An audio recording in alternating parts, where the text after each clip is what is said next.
டெல்லியில் சிஜேபி பண்ணுற ப்ரொட்டஸ்ட் அப்படிங்கிறது ரொம்ப தீவிரமடைஞ்சு போயிட்டுருக்கு அப்படிங்கிறது நம்ம எல்லாருக்குமே தெரியும். அதில் அங்கே போராடுகிற மாணவர்களை எப்படியெல்லாம் அந்த காவல்துறையை தாண்டி துணை ராணுவத்தை தாண்டி அங்கே உள்ள ஆர்எஸ்எஸ்ஐ சார்ந்த குண்டர்கள், ரவுடிகள், பொறுக்கிகள், அயோக்கியர்கள் உள்ளே புகுந்து போலீஸ் மாதிரியே எப்படி தடியடி நடத்தி அங்கே உள்ள பெண்களுக்கு பாதுகாப்பு இல்லாத சூழலையும் அங்கே போராடுகிற மாணவர்களை உயிருக்கு அச்சுறுத்தலான சூழலையும் ஏற்படுத்துகிறாங்க அப்படின்னு நம்ம பார்த்துருக்கோம்.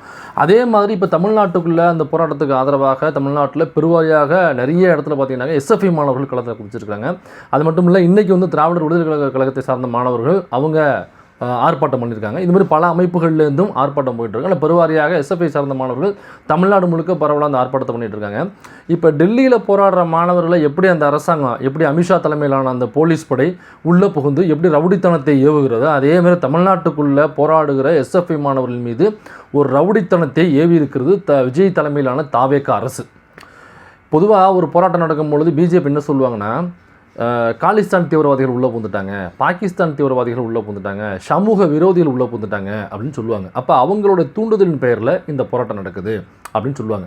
அதே மாதிரியான ஒரு ஸ்டேட்மெண்ட்டு தான் இந்த தமிழ்நாட்டுக்குள்ளே சிஜேபிக்கு ஆதரவாக நடக்கக்கூடிய போராட்டம், நீட்டுக்கு எதிராக நடக்கக்கூடிய போராட்டத்தை இங்கே உள்ள பள்ளிக்கல்வித்துறை அமைச்சர் மரியாதைக்குரிய ராஜ்மோகன் அவர்கள் என்ன சொல்கிறாருனாக்கா, இந்த எஸ்எஃப்ஐ மற்றும் பல மாணவர்கள் நடத்துகிற போராட்டம் அப்படிங்கிறது தூண்டுதலின் பெயரில் நடக்கிறதே தவிர தன்னெழுச்சியாக நடக்கவில்லை அப்படின்னு சொல்லி பேசியிருக்கிறார். இதான் நம்ம அப்பத்துலேருந்து சொல்கிறோம், டிவிகே இஸ் ஈக்குவல் டு பிஜேபின்னு. அதைத்தான் இந்த வீடியோவில் நம்ம பார்க்க போகிறோம்.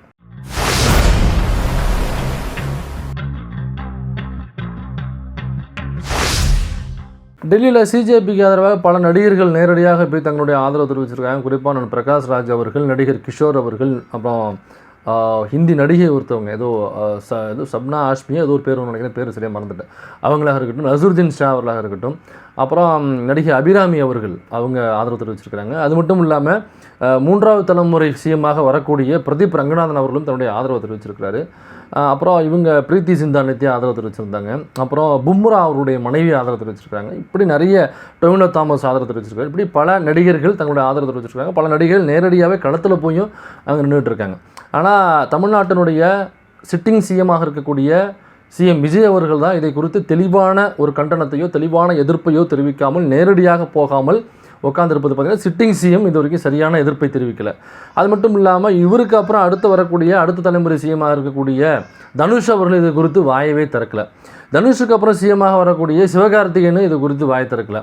ஸோ இவங்கெல்லாம் வாய் திறந்தாங்கனாக்க நிலைப்பாடு என்ன அப்படிங்கிற நம்ம தெரிஞ்சுக்கலாம். அது மட்டும் இல்லை, நீட்டுன்னு ஒன்று வரும்பொழுதே அதை குறித்து பேசு பொருளாக்கி நீட்டு சம்மந்தமான கருத்தை தெரிவித்தவர் யாருனாக்கா அண்ணன் சூர்யா அவர்கள். அகரம் அப்படிங்கிற கல்வி சம்பந்தமான ஒரு அறக்கட்டளையை வச்சு நடத்திட்டு இருக்காரு. பல ஏழை எளிய மாணவர்கள், மாணவிகள், கிராமத்தில் ரொம்ப விளிம்பு நிலையில், மலை கிராமங்களில் வீடே இல்லாத அப்படியாப்பட்ட சூழலில் இருக்கக்கூடிய மாணவர்களை அவங்க தெரிவு செஞ்சுட்டு வந்து டாக்டர் ஆக்கினது, ஐஏஎஸ் ஆக்கினது, ஐபிஎஸ் ஆக்கினது, பல இடத்துக்கு அவங்க ஒரு இடத்துக்கு நகர்த்தி விட்டுருக்காங்க. அவங்கள கல்வியின் மூலமாக அவங்க செஞ்ச சேவைங்கிறது பெரிய சேவை. அப்போ இந்த நீட்டு வேண்டான்னு சொல்லிட்டு ஒரு போராட்டம் நடக்குது, அல்லது நீட்டில் உள்ள குளறுபடிகள் சரி செய்யணும், அந்த எஜுகேஷன் மினிஸ்டரை நீங்கள் தூக்கணும் அப்படின்னு சொல்லிட்டு ஒரு முக்கியமான கோரிக்கை வச்சு இந்தியா முழுக்க இன்றைக்கி பரவலாக ஆகி தமிழ்நாட்டுக்குள்ளேயும் மிகப்பெரிய போராட்டமாக மாறிட்டு இருக்கு. இப்போ இது குறித்து கருத்து தெரிவித்த அண்ணன் சூர்யா அவர்கள் ஏன் இப்போ அமைதியாக இருக்கிறார் என்னங்கிறது நமக்கு தெரியல. அண்ணன் சூர்யா அவர்கள் தான் இதற்கான பதிலை நமக்கு சொல்லணும்.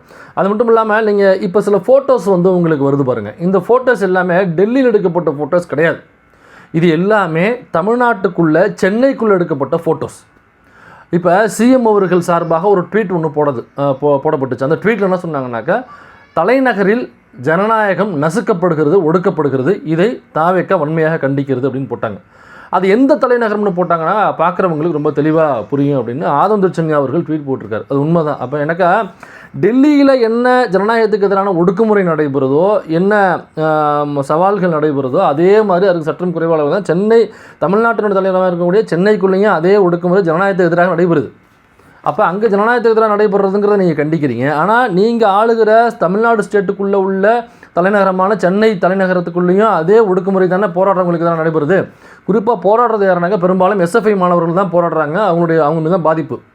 ஆனால் மற்ற அமைப்புகளில், மாணவர் அமைப்புகள் எல்லாமே பெரும்பாலும் போராட்டத்துக்கு ஆதரவு அங்கங்கே அவங்க எங்கெங்கெல்லாம் ஸ்ட்ராங்காக இருக்காங்களோ அல்லது அமைப்புகள் எங்கெங்கே இருக்கோ அங்கங்கே போராட்டம் நடத்துகிறாங்க, அல்லது ஆதரவு தெரிவிப்பது, அவங்களோட கை கொடுப்பது அப்படிங்கிறத எல்லாமே செயல்பட தமிழ்நாடு முழுக்க இந்த போராட்டத்துக்கு ஆதரவு தான். ஸோ அந்த போராட்டம் நடத்துறது யாருன்னு பார்த்தோம்னாக்க எஸ்எஃப்ஐ சார்பாக மாணவர்கள் நடத்துகிறாங்க. இப்போ இந்த எஸ்எஃப்ஐ மாணவர்கள் தான் இப்படி அடித்து குண்டக்கட்டாக அவங்க தூக்கிட்டு வராங்க. இப்போ இந்த எஸ்எஃப்ஐ யாருனாக்க சிபிஎம் கட்சியினுடைய மாணவர் அமைப்பு. எந்த சிபிஎம் கட்சினாக்கா தாவேகா கூட கூட்டணி வைத்திருக்கிற அந்த சிபிஎம் கட்சி. இப்போ இந்த சிபிஎம் கட்சி கூட்டணி வைத்திருக்கிற தாவேகாவுடைய சிஎமாக இருக்கக்கூடிய விஜய் அவர்களுக்கு கீழே இயங்கக்கூடிய போலீஸ் டிபார்ட்மெண்ட் தான் இந்த எஸ்எஃப்ஐ மாணவர்களை இப்படி அடித்து தரன்னு எழுத்துட்டு போகிறது காட்டுமிராண்டித்தனமாக ரவுடித்தனமாக தன்னுடைய பிஹேவியரை இந்த மாணவர்கள் மீது செலுத்தியிருக்கு. இதில் தொடர் மிருதுலா அவர்கள் எஸ்எஃப்ஐயில் மிக முக்கியமான பொறுப்பில் இருக்கக்கூடியவங்க. அவங்களையும் இதே மாதிரி ஒரு மேன் ஹேண்ட்லிங் பண்ணி அவங்களையும் ரொம்ப ரவுடித்தனமான ஒரு ஹேண்ட்லிங்கில் பண்ணி அவங்களையும் தூக்கிட்டு போயிருக்காங்க, அடித்து குண்டக்கட்டாக தூக்கிட்டு போயிருக்காங்க. அப்புறம் சம்சீர் அகமது எஸ்எஃப்ஐனுடைய மாநில பொறுப்பில் இருக்கிறார். இவர் யாருனாக்கா இவருடைய டைம்லைன் போய் பார்த்தீங்கன்னாக்கா விஜய் அவர்கள் கூட எடுத்த ஃபோட்டோ ரொம்ப பெருமையாக வச்சுருப்பாப்புல. நம்ம டைம்லைனில் யாருடைய ஃபோட்டோ வச்சுருப்போம்? நமக்கு யார் கூட ஃபோட்டோ எடுத்தது பெருமையாக நமக்கு இருக்குமோ அவங்களுடைய ஃபோட்டோ வச்சுப்போம். கொள்கை ரீதியாக இயங்கக்கூடிய தலைவர்கள் நம்ம ஃபோட்டோ எடுத்தோம்னாக்கா அதை கொண்டு வச்சுருப்போம். பொதுவாக கொள்கை ரீதியாக இயங்குறவங்க அப்படி தான் அந்த மனநிலை தான் இருப்பாங்க. ரசிக மனநிலையில் ஒருபோதும் இருக்க மாட்டாங்க. ரசிக மனநிலையில் இருந்தாக்கா அவங்க பேர் ரசிகர், அவங்க பேர் அணில் குஞ்சுகள், அவங்க பேர் தற்கொலைகள்னு அர்த்தம். ஆனால் சம்சீர் அவர்கள் இப்படியாப்பட்ட ஒரு கொள்கை ரீதியாக இயங்கக்கூடிய ஒரு கட்சியில் எஸ்எஃப்ஐயில் மாநில பொறுப்பில் இருந்துக்கிட்டு டைமில் அது இல்லைங்க, நான் வந்து ரசிக மனப்பான்மையில் வைக்கல, அவர் ஒரு சிஎம், அவர் நாங்கள் சந்தித்தோம், அதுக்காக அந்த ஃபோட்டோ வச்சுருக்கோம். இந்த மனநிலை வரவே வராது. எனக்கா சிஎம்முக்குரிய மாண்போட சிஎம்முக்குரிய அந்த இப்போ ஒரு கொள்கை ரீதியாக ஒரு கட்சி இயங்குதுனாக்கா அந்த கொள்கையோட அந்த சிஎம் இயங்கினா மட்டும்தான் அவர் கூட எடுத்த ஃபோட்டோவும் நம்ம டைம்லைன் வைப்போம். யாரோ ஒரு சிஎம் சந்தித்தேன் அதனால் நான் சிஎம் சந்திச்சிட்டேங்கிற பெருமை இருக்குது அதனால் நான் வைப்பேன்னாக்கா அதுக்கு பெருமை கிடையாது.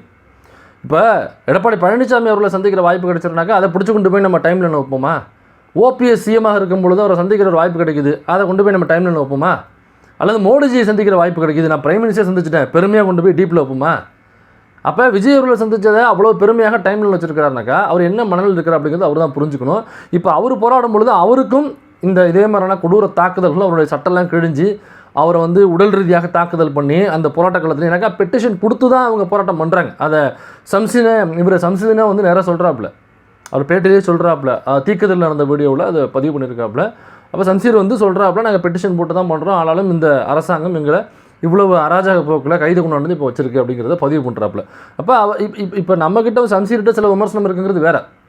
ஆனால் இந்த போராட்டத்தில் பேன் நீட் அப்படிங்கிற இந்த போராட்டத்தில் நாம் எந்தெந்த அமைப்புகள்லேருந்துலாம் இதுக்கு ஆதரவு தெரிவித்து போராடுறாங்களோ அனைவரோடையும் நம்ம கைகோர்த்து போராடணுமே தவிர இந்த நேரத்தில் விமர்சனங்களை பதிவு பண்ணுறதா அல்லது விமர்சனத்தை வச்சு அவங்களை கிண்டல் கேலி பண்ணுறது இருந்துச்சுனாக்கா இந்த நோக்கம்ங்கிறது சரிவர போய் முடியாது. அதனால் நமக்கு தேவை யார் முன்னெடுத்தாலும் யார் போராடினாலும் நோக்கம் சரினாக்கா அவங்களோட கைகோக்க வேண்டியது நம்மளுடைய நோக்கம். அதனால் அந்த நோக்கத்தின் அடிப்படையில் அந்த நோக்கத்துக்காக போராடுற அவங்களோட நம்ம கைகோக்க வேண்டிய நோக்கத்தோடு நம்ம கைகோத்து இப்போ நம்ம போராட்டத்தில் அவங்களுக்கு ஆதரவு தெரிவிக்கணும். இந்த போராட்டத்தை பற்றி கேள்வி எழுப்புறாங்க. அதில் பள்ளிக்கல்வித்துறை அமைச்சராக கூடிய ராஜமோகன் அவர்கள் சொல்கிறாங்க, இது தூண்டுதலின் பெயரில் அந்த மாணவர்கள் போராட்டம் பண்ணுறாங்க. தன்னெழுச்சியாக வந்து போராட்டத்தில் இடத்துல உட்காந்து மக்களுக்கு தொந்தரவு இல்லாத வகையில் உட்காந்து போராடினாங்களாங்க எந்த பிரச்சனையும் இல்லை, நம்ம அனுமதிக்க தான் போகிறோம், அதை வரவேற்க தான் போகிறோம். ஆனால் இவங்க தூண்டுதலின் பெயரில் போராடுகிறார்கள் அப்படின்னு சொல்கிறாங்க. சரிப்பா, இப்போ இந்த போராட்டத்தினோட நோக்கம் என்னன்னாக்கா பேன் நீட்டை வந்து காலி பண்ணணும், டெமாலிஷ் பண்ணணும் அப்படிங்கிறத தமிழ்நாட்டில் உள்ள மாணவர்களுடைய எஸ்எஃப்ஐனுடைய கோரிக்கை வந்து பேன் நீட்டுங்கிறது அவங்களுடைய கோரிக்கை.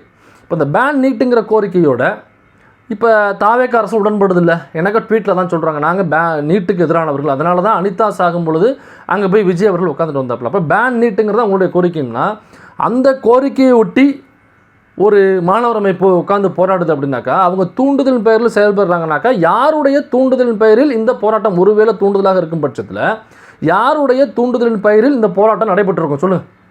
ஆனால் பிஜேபி தூண்டுதல் செஞ்சு எஸ்எஃப்ஐ மாணவர்கள் போய் போராடுங்க நீட்டுக்கு எதிராக அப்படின்னு களத்தில் இறக்கி விட்டுப்பாங்களா? அல்லது ஆர்எஸ்எஸ் சைட்லேருந்து எஸ்எஃப்ஐயை கூப்பிட்டு நீங்கள் போய் நீட்டுக்கு எதிராக போராடுங்கன்னு சொல்லிட்டு ஆர்எஸ்எஸ் கூப்பிட்டு போய் போராட வச்சுருப்பாங்களா? அல்லது பார்ப்பனிய சக்திகள் கூப்பிட்டு ஏங்க நீங்கள் நீட்டுக்கு எதிராக போராடுங்க அப்படின்னு அவங்க ஃபண்டு பண்ணி அவங்க தூண்டுதல் செஞ்சு இறக்கி விட்டுருப்பாங்களா? அல்லது சனாதன வர்ணாசிரம சக்திகள் இந்த எஸ்எஃப்ஐயை கூப்பிட்டு நம்மளாம் போயிட்டு இதுக்கு எதிராக போராடுங்க அப்படின்னு சொல்லிட்டு அவங்க ஏதாவது கூப்பிட்டு சொல்லி போராட வச்சுருப்பாங்களா? இப்போ இது இல்லைனாக்கா ஒருவேளை காமக்கோட்டையில் இருக்கிற காஞ்சி பெரியவா இருக்கார், அவர் ஏதாவது கூப்பிட்டு எப்போ எஸ்எஃப்ஐ மாணவா வாங்கோ இல்லை நம்ம வாழர்கள் நீங்கள் போயிட்டு இந்த நீட்டுக்கு எதிராக எல்லாம் போராடுங்கோ, மாமா மாமிட்டு நான் சொல்லிக்கிறேன் ஒன்றும் கவலைப்படாது அப்படின்னு சொல்லிட்டு அவங்க ஏதாவது சொல்லி அதன் வழியாக இவங்க போய் உட்காந்து ஏதாவது போராட்டம் பண்ணாங்களா? யாருடைய தூண்டுதலின் பெயரில் இந்த போராட்டம் நடைபெற்றிருக்கோம்? ஒன்று திமுகவினோட தூண்டுதலின் பெயரில் தான் இந்த போராட்டம் நடைபெற்றிருக்கும். ஏன்னா இந்த நீட்டுங்கிறது வரும் பொழுது காங்கிரஸ் வந்து அதை கன்கரண்ட் லிஸ்ட்டில் வைக்கிறாங்க, வச்சு அதுக்கப்புறம் விவாதம் நடக்குது. விவாதம் வைக்கும்போது தான் சொல்கிறாங்க இல்லை தமிழ்நாட்டுக்கு வந்து விதிவிலக்கு வேணும் அப்படின்னு சொல்கிறாங்க. அப்போ காங்கிரஸ் எஸ்எஃப்ஐயை தூண்டுதல் செஞ்சு இந்த போராட்டத்தை முன்னெடுத்துக்க வச்சுருக்க வாய்ப்பே கிடையாது. ஒருவேளை தூண்டுதல் செஞ்சுருக்கணும்னாக்கா தமிழ்நாட்டுக்குள்ளே எஸ்எஃப்ஐயை திமுக வேணால் தூண்டுதல் செஞ்சுருக்கலாம். எனக்கா முதல்ல நீட்டுன்னு வரும்பொழுது நீட்டு தமிழ்நாட்டுக்கு தேவையில்லைன்னு சொல்லி விதிவிலக்கு வாங்கினதும் திமுக தான். அப்போ சொல்லும்போது சொல்கிறாங்க நீட்டே தேவையில்லைன்னு தான் முதல்ல சொல்கிறாங்க, இந்தியாவிற்கு நீட்டே தேவையில்லைன்னு சொல்கிறாங்க. அப்போ தான் அங்கே பேரவைத் தலைவர் சொல்கிறாரு, ஐயா நீங்கள் அப்படிலாம் சொல்லக்கூடாது, உங்கள் மாநிலத்துக்கு வேணும்னாக்கா விதிவிலக்கு வாங்கிங்க அப்படின்னு சொல்கிறாங்க. அப்போ எங்கள் மாநிலத்துக்கு வேணும்னு சொல்லி விதிவிலக்கு வாங்குறாங்க. எனக்கா வேணும்னு சொல்கிற பல மாநிலங்கள் இருக்குது.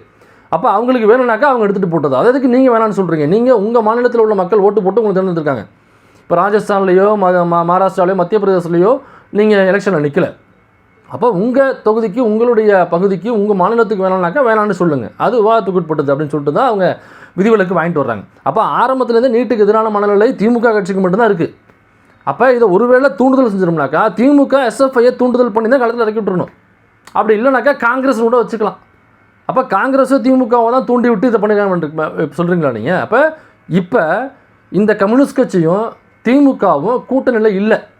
கம்யூனிஸ்ட் கட்சியில் உள்ள பல பேர் திமுகவுக்கு எதிராக வன்மங்களை கொட்டிக்கிட்டு இருக்காங்க.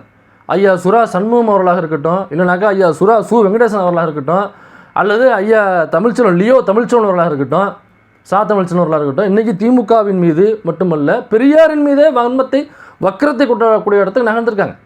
இப்போ திமுகவின் மீது இவ்வளோ வருஷமாக வச்சுருந்த அந்த வன்ம குடோன் இருக்குல்ல, அதெல்லாம் இப்போ தான் இறக்கிட்டு இருக்காங்க. அப்போ திமுக சொல்லி எஸ்எஃப்ஐ களத்தில் இறங்கி போராடாது. ஒருவேளை காங்கிரஸ் சொல்லி வேணால் போராடிருக்கலாம். அப்போ காங்கிரஸ் சொல்லி அந்த தூண்டுதல் பேரில் இந்த போராட்டம் பண்ணிருக்குன்னு சொல்கிறீங்களா நீங்கள்? அப்போ காங்கிரஸ் தலைவர் தானே உங்கள் தலைவர் ஜெயிக்கும் பொழுது முதலமைச்சராக பதவியேற்கும் பொழுது கையை தூக்கிட்டுங்களாப்ல. அப்போ தூக்கிட்டு நின்ன ராகுல் காந்தி சரியாக இருக்காரு. நீங்களும் நீட் தான் சொல்கிறீங்க.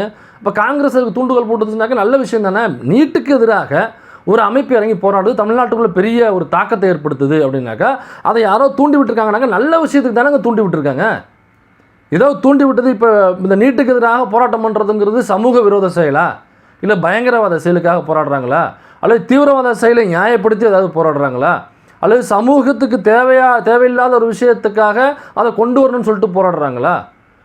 எனக்கு புரியலையே. தூண்டுதல்னாக்க நல்ல விஷயத்துக்கு போராடுறாங்க, அதை யார் தூண்டி விட்டுருந்தா அது என்ன நமக்கு? நல்ல விஷயத்தானே போராடுறாங்க.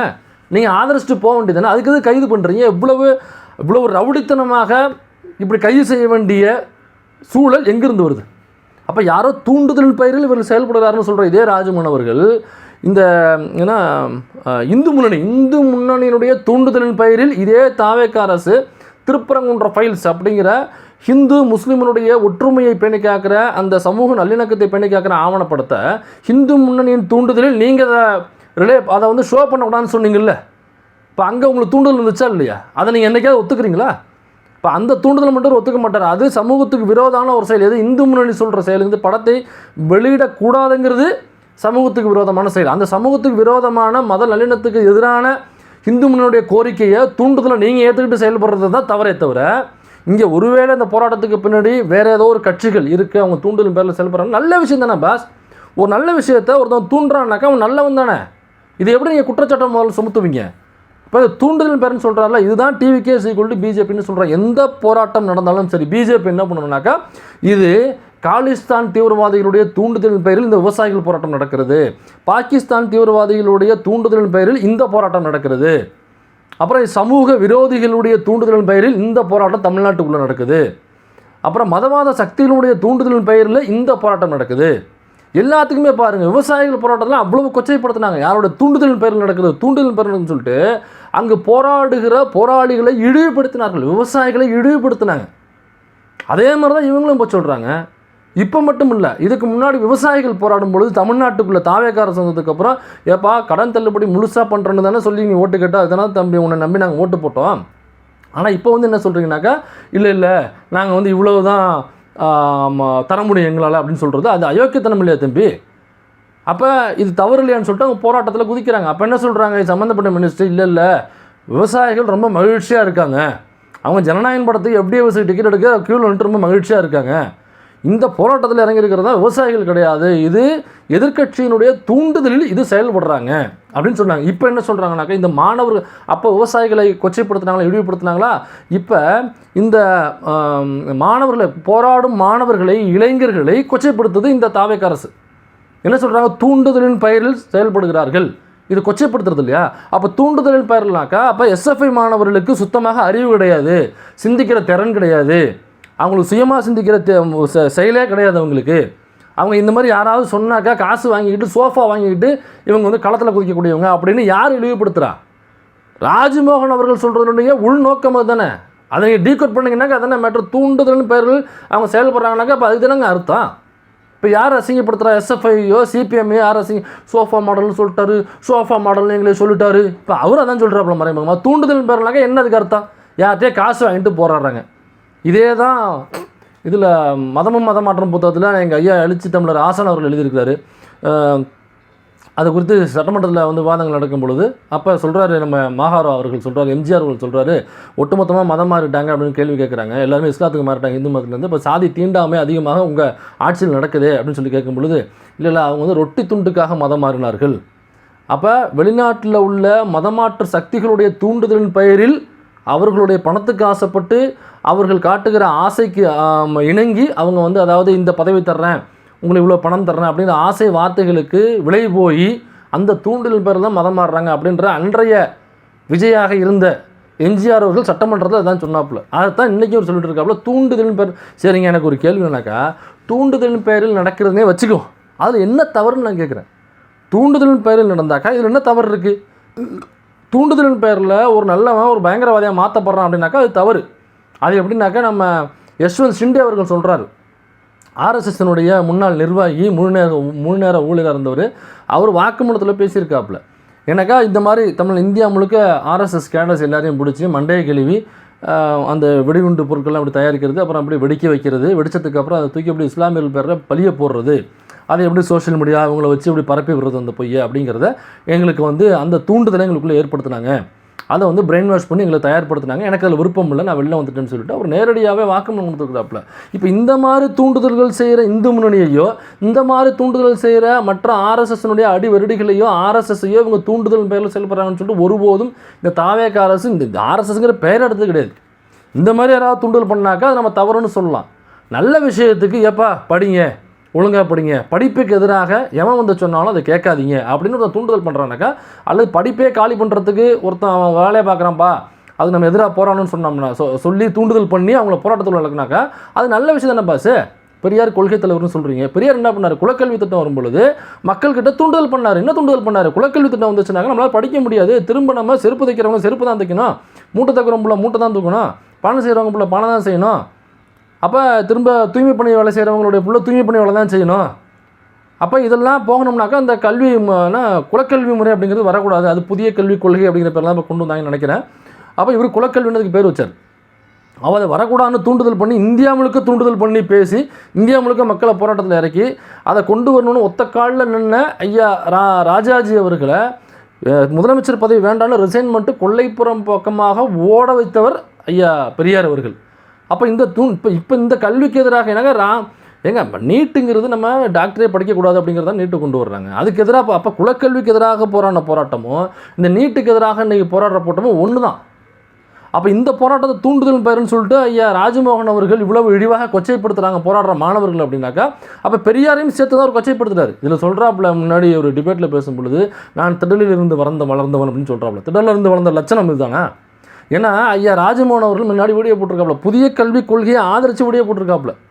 இவர் பெரியாருடைய பேரனோ பெரியார் திடலில் இருந்தால் வளரல, இவர் கமலாலயா திடலில் இருந்து வளர்ந்தவராக இருக்க வேண்டும். இவர் ராஜாஜியினுடைய சீடராகவும் சாவர்கரனுடைய வாரிசாகவும் தான் இருக்கணும். தூய்மை பணியாளருடைய போராட்டம் போயிட்டு இருந்துச்சு திமுக ஆட்சியில். அப்பெல்லாம் கேட்டாங்க, கூலிக்காக அவங்க போராடிட்டு இருக்காங்க, நீங்கள் கூலி படம் பார்க்குறதுக்கு ப்ரீவியூ ஷோக்கு போவீங்களா அப்படின்னு கேட்ட எந்த வாய்களும் இப்போ ஏங்க ஜனநாயகத்துக்காக போராடிக்கிட்டு இருக்கிற டெல்லிக்கு போகாமல் நீங்கள் நாளைக்கு ஜனநாயகம் ரிலீஸுக்காக நீங்கள் போயிட்டு அமைச்சர் எல்லாரும் போஸ்ட் ஓட்டிக்கிட்டு அதுக்கு பிளாக் டிக்கெட் விற்றுக்கிட்டு முதலமைச்சர் அதுக்காகவே இதை பற்றி எதுவும் வாய் திறக்காமல் இருக்காருனாக்கா உங்களுக்கு ஜனநாயகம் முக்கியமா அல்லது ஜனநாயகன் முக்கியமா அப்படின்னு எந்த வாயாவது திறந்து கேட்கணும்னு பார்க்குறேன். எந்த வாயும் திறக்கலை.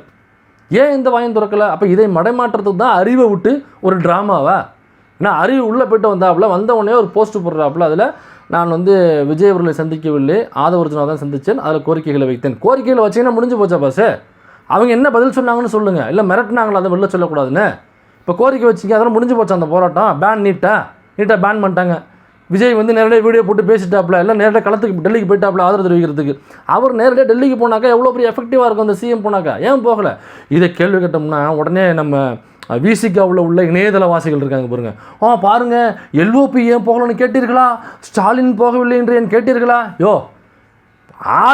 ஆளுங்கட்சியில் உள்ள முதல்வர் விஜய் அவர்கள் ஏன் போகலங்கிற கேள்வியை கேட்டுட்டு அதுக்கப்புறம் சேர்த்தாப்புல வேணா கேளு. முதல் நாளே வாங்சுங் வந்து போராட்டத்தில் இருக்கும் பொழுது அவர் கைதாகிறதுக்கு முன்னாடியே போய் ஆராசா அவர்கள் நேரடியாக பார்த்து பேசி ஆதரவு தெரிவித்து வந்துட்டாப்புல.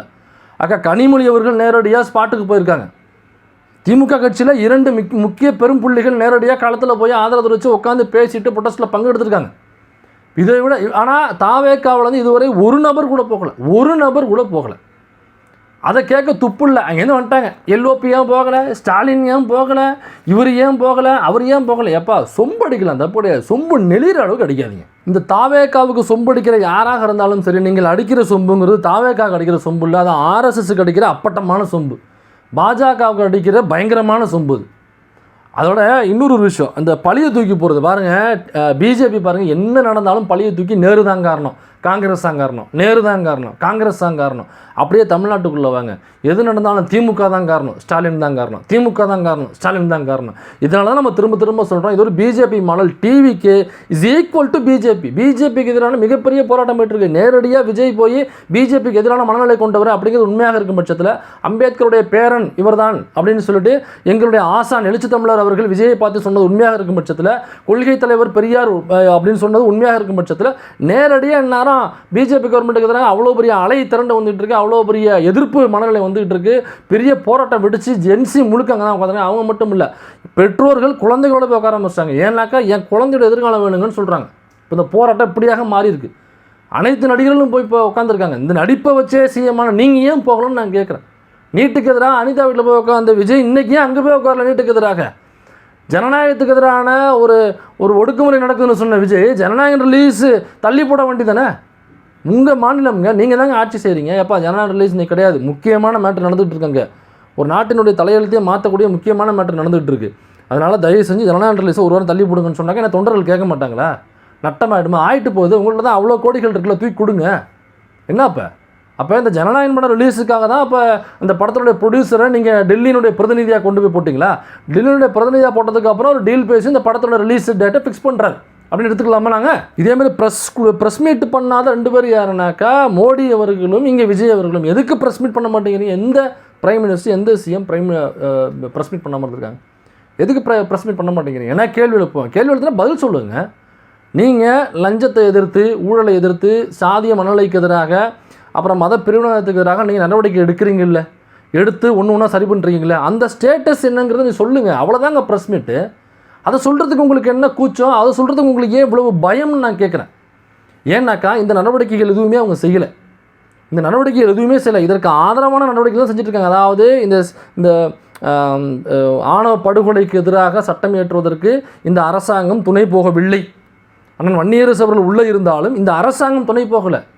இந்த அரசியல்வாதிகள் துணை போகவே இல்லை. தாவேக்க அரசியல்வாதிகள் சொன்னது நான் இல்லை, எங்கள் என்ன கவிடன்ஸ் எதிரவர்கள் சொல்கிறாப்புல, பதிவு பண்ணுறாப்புல. இதை குறித்து நான் வன்னியரசு அவர்கள் சொல்லணும்னா நான் வந்து எல்லாத்தையும் மாற்றலாங்கிற மனநிலையில் வந்தேன். ஆனால் அந்த அரசியல்வாதிகள் தாவேக்காவில் உள்ளவங்க எதுவும் சரியில்லை. நான் ஒரு முறை இந்த ஆவண சட்டத்துக்கான முயற்சிகள் எடுக்கும் பொழுதும் இதெல்லாம் அறிவிச்சாச்சுன்னு சொல்கிறாங்க. ஆனால் முயற்சி எடுக்கும் பொழுது இங்கே உள்ள அரசியல்வாதிகள் தாவேக்கானோட மினிஸ்டர்ஸு யாருமே இந்த கவர்மெண்ட்டை வந்து எங்களுக்கு துணை போகலை, எங்களுடைய பேச்சை வந்து காது கொடுத்து கேட்கல அப்படிங்கிறத நான் வன்னியரசு அவர்கள் ஏன் வழியில் சொல்ல மறுக்கிறார். அப்போ நான் வன்னியரசு அவர்கள் உள்ளே மிரட்டப்படுறாரா? இவ்வளவு நடக்கும்போது ப்ரெஸ் மீட் பண்ணாத 2 பேர் யாருனாக்கா, ஒன்று மோடி அவர்கள், இன்னொன்று விஜய் அவர்கள். இதுதான் நம்ம அடிக்கடி சொல்கிறோம், டிவிக்கே இஸ் ஈக்குவல் டு பிஜேபி. அதே மாதிரி இங்கே பார்த்தீங்கன்னாக்கா இந்த கோட் ஷூட்டு பார்த்தீங்களா? அப்புறம் சோறு எடுத்துகிட்டு வந்து மதியம் சாப்பிட்றாரு. அப்புறம் அந்த சேரில் உள்ள துண்டை தூக்கி இந்திர போட்டார். இதெல்லாம் நியூஸ் ஆகிட்டு வரும். ஆனால் இன்னொரு பக்கம் பார்த்தீங்கன்னாக்கா மோடி அவர்கள்ட்ட மோடி போட்டிருக்க ட்ரெஸ்ஸு, அவர் போட்டிருக்க ட்ரெஸ்ஸை பற்றி நியூஸ் வரும். அப்புறம் வந்து மோடி நடந்து போயிட்டு இருக்கும்போது செஞ்ச செயலை பார்த்தீர்களா, அவர் குழந்தைகளிடம் விளையாடியது பார்த்தீர்களா, இவ்வளோ தான் வருமே தவிர கவர்னன்ஸாக என்னென்ன பண்ணாங்க அப்படின்ற நியூஸ் ஒருபோதும் வராது. ஏன்னாக்கா அவங்க கவர்னன்ஸ் பண்ணவே இல்லை. இதுதான் சொல்கிறோம், டிவிக்கே இஸ் ஈக்குவல் டு பிஜேபின்னு. ஏன் கவர்னன்ஸ் பண்ணவே இல்லை அப்படின்னாங்க, அவங்க பண்ணுற கவர்னன்ஸ் முழுக்க ப்ரைவேட்டைசேஷன் பண்ணுறது.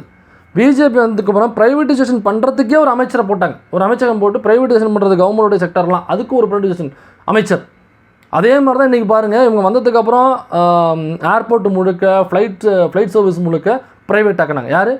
BJP government. இன்னும் பல விஷயங்களை, அப்புறம் ஹார்பர் எல்லாத்தையும் ப்ரைவேட்டைசேஷன் பண்ணாங்க.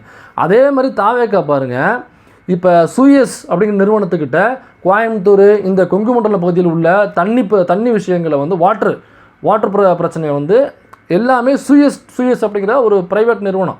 அந்த சூயஸ் நிறுவனம் எந்தெந்த நாட்டுக்குள்ளெல்லாம் போச்சோ அந்த நாடெல்லாம் அழிந்தது தான் சரித்திரம். தண்ணி இல்லாமல் அழிஞ்சு ஒழிஞ்சது தான் சரித்திரம். இதனால் என்ன, தண்ணியினுடைய விலைவாசி வந்து அதிகமாகும். நீங்கள் வீட்டுக்கு பயன்படுத்துகிறோம் இல்லைங்களா, நம்ம கார்பரேஷன் பணம் கட்டுறோம்ல, இது வந்து நாங்கள் இப்படி மாற்றுறோம் அப்படி மாற்றுறோம் தரம் உயர்த்துறோம் அப்படின்னு சொல்லிட்டு பில்லு 1க்கு 2 வரும். அப்போ இன்றைக்கி ப்ரைவேடைசேஷன் ஆகிட்டு இருக்காங்க. தமிழ்நாடு முழுசாக கொண்டு வந்துடுவாங்க. இன்றைக்கி டாஸ்மாகில் வந்து 10 ரூபா 20 ரூபா லஞ்சம் அப்படிங்கிறது நிற்கவே இல்லை அப்படின்னு சொல்லிட்டு எல்லாரும் பேசிட்டு இருந்தோமையா. இப்போ வந்து சொல்கிறாப்புல அந்த அமைச்சர் விக்னேஷ், இதை நாங்கள் ப்ரைவேட்டாக மாற்றலாமான்ற டிஸ்கஷன் போயிட்டுருக்கு அப்படின்றாப்புல. கொஞ்சம் நாளாக மாற்றிடுவாங்க. இப்போ டாஸ்மாக் தூக்கி ப்ரைவேட்டாக கொடுத்துருவாங்க. அதே மாதிரி இப்போ பால் வந்து ஆவின் பால் நிறைய இடத்துல கிடைக்கலன்னு சொல்லிட்டு இன்றைக்கி நிறைய வீடியோஸ். ஏன்னாக்கா இது அப்படியே ஆமாங்க, ஆவியில் நிறைய பிரச்சனை இருக்குங்க, ஒரு 2 மாதம் கழிச்சு வருவாங்க, ஆவியில் நிறைய பிரச்சனைகள் இருக்குது, எங்களால் சரி செய்யவில்லை, உள்ள ஊழியர்கள் யாரும் எங்களுடைய அரசுக்கு உதவி செய்ய மறுக்கிறார்கள், அவங்க எல்லாமே திமுக காரங்களாக இருக்காங்க, இவங்க எல்லாம் போட்டு பழைய தூக்கி எம்எல்ஏ போட்டுறாங்க, அதனால் இது நாங்கள் ப்ரைவேட் ஆக்கலாம் முடிவு பண்ணிட்டோம் அப்படின்னு சொல்லிட்டு திரும்ப ஆவின் பால் சம்மந்தமான அனைத்து விஷயங்களையும் அப்படியே ப்ரைவேட்டாக ஆக்கிடுவானுங்க. இப்படி ஒவ்வொன்றத்தையும் இன்றைக்கி பாருங்கள், எஜுகேஷன் முழுக்க ப்ரைவேட் ஆகிட்டு இருக்குது. எல்லாத்தையும் ப்ரைவேட்டேஷன் பண்ணுறது தான் அவனுடைய வேலைனாக்கா அப்புறம் எதுக்கு பண்ணி கவர்மெண்ட்டுக்குள்ளே வந்து உட்காந்துருக்குற, பேசாமல் ஒரு ப்ரைவேட் கம்பெனி ஆரம்பிச்சுட்டு அந்த கம்பெனியின் மூலமாக நீங்கள் ஆட்சியை பிடிச்சிருக்க நேரடியாக. இதுக்கப்புறம் என்ன பண்ணாக்கா, எலெக்ஷன் நிற்கிறது, விஜய் நிற்கிறாரு, இவர் நிற்கிறாரு, அவர் நிற்கிறார், அப்படி கிடையாது. டாட்டா கம்பெனி, அப்புறம் இந்த பக்கம் பார்த்திங்கனாக்கா இவங்க ஒரு அம்பானி கம்பெனி, இந்த மாதிரி வந்து ஒரு பெரிய கம்பெனிகள் தான் போட்டி போடும் இந்தியாவில். அதில் ஏதோ ஒரு கம்பெனி போட்டோம்னாக்கா அந்த கம்பெனி அரசாங்கத்தினுடைய எல்லா செக்டாரையும் எடுத்துக்கும். அப்படி மாற்றிடலாமா? இதுதான் நம்ம திரும்ப சொல்கிறோம், டிவிகே இஸ் ஈக்குவல் டு பிஜேபின்னு. அதே மாதிரி முக்கியமான பாயிண்ட் இருக்குது, இந்த பாலியல் சம்மந்தமான வழக்குகள் பாருங்கள். பிஜேபியில் உள்ள கேடர்ஸு, பிஜேபியில் உள்ள நிர்வாகிகள், பிஜேபியில் உள்ள எம்எல்ஏ, எம்பி, மினிஸ்டர்ஸ் முழுக்க பார்த்திங்கன்னா ஏகப்பட்ட பேர் மேலே பாலியல் குற்றச்சாட்டுகள் இருக்கும். அவங்களோட வீடியோஸ் வெளியாகும், அவங்கள பற்றின தகவல்கள் முழுக்க வெளியாகும். ஆனால் அந்த கட்சி அவங்களை அப்படியே பாதுகாக்கும், அப்படியே தாவேக்காவுக்குவாங்க. இந்த சேலத்தில் வந்து 100 பெண்களுக்கு மேற்பட்ட பெண்களை பாலியலாக ஒருத்தவங்க பயன்படுத்தினா அந்த வீடியோக்கெல்லாம் வச்சுருந்தது. அதே மாதிரி சரவணன், திருவைகுண்டம் சரவணன்கிற எம்எல்ஏ, அவர் மீது அந்த கட்சியில் உள்ள பெண்ணே பாலியல் குற்றச்சாட்டு வச்சாங்க. இந்த நிமிஷம் வரை அவருக்கு அவங்க கைது பண்ணல, ஆனால் போலீஸ் போட்டு பாதுகாக்குது. அவருடைய பாதுகாப்பை உறுதி செய்யணுமா? இந்த பாலியல் குற்றச்சாட்டில் குற்றம் சுமத்தப்பட்ட அந்த எம்எல்ஏனுடைய பாதுகாப்பை உறுதி செய்யணுமா? எந்த பாதுகாப்புன்னு தெரியல. அவர்கிட்ட வந்து பெண்களை பாதுகாக்கிறதுக்காக போலீஸ் போட்டிருக்காங்கன்னு நமக்கு தெரியல.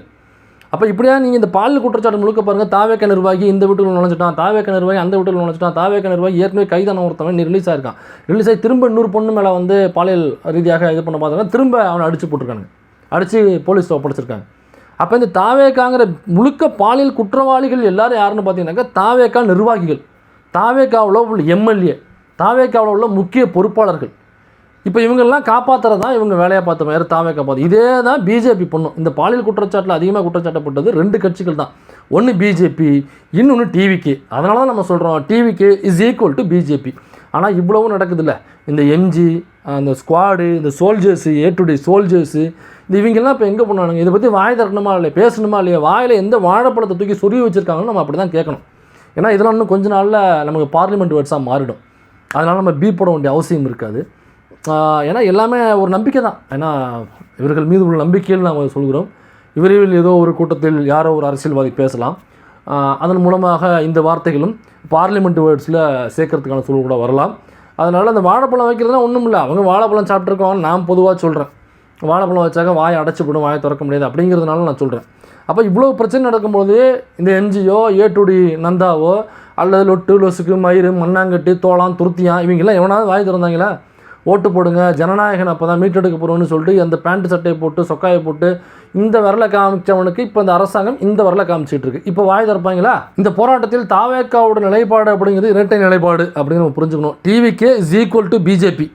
ஆனால் இதில் இந்த போராட்டம் வெற்றியடைய வேண்டும் அப்படிங்கிறது நம்மளுடைய நோக்கம். இதில் ஜனநாயக ரீதியில் சட்டத்துக்கு உட்பட்டு நம்மளுடைய அனைத்து நபர்களுடைய நம்மளுடைய ஆதரவை இந்த போராட்டங்கள் எங்கு நடந்தாலும் அங்கு நம்மளுடைய ப்ரெசன்ஸை கொண்டு போய் சேர்க்கணும், அல்லது சோசியல் மீடியா மூலமாக மக்களுக்கு விழிப்புணர்வு ஏற்படுத்தணும். இந்த போராட்டத்தின் முக்கியத்துவத்தை தெரிவிக்கணும். இந்த போராட்டத்திற்கு அனைவரும் நம்முடைய ஆதரவை தெரிவிக்க வேண்டும்.